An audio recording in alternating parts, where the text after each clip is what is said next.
I visited a waterfall not even on the map in Cameroon, and this is how I did it. Our journey started in Limbe, where we got a shared taxi to Indanao. Our fresh faces did not even know what was coming next. If we had known, we would not be doing this trip. Oh my god. We hired some bikes to take us the 1-hour journey to Bomani village. This is where the hike for the waterfall starts. See me smiling on this bike.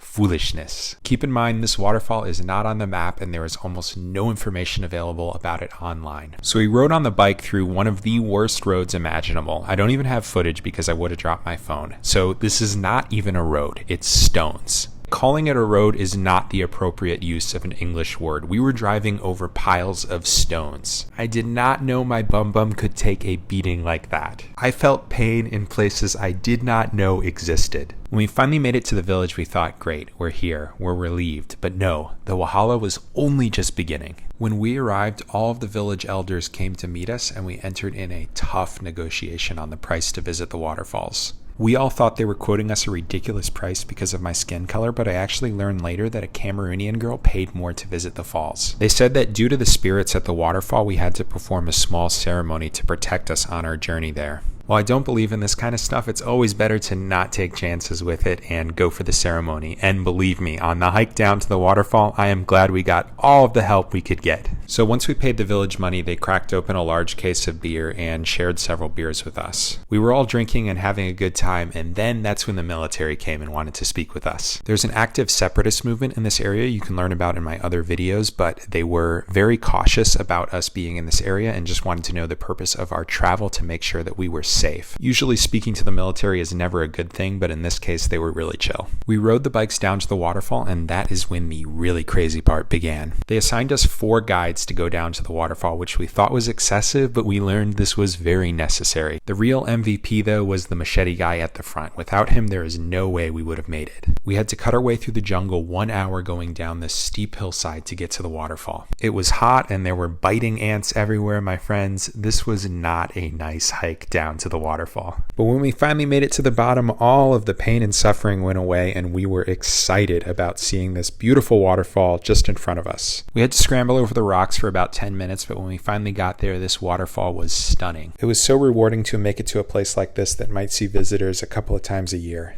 The water was so cool and refreshing, and I went for an awesome swim. This felt so good after that sweaty hike down to the bottom. But in the back of my mind, I just knew we had to hike back up that hill and ride the bike back. We were only halfway. We finally got back to Limbe. I did not know that it was possible to have your butt hurt so much that the scrapes would sting in the shower that evening.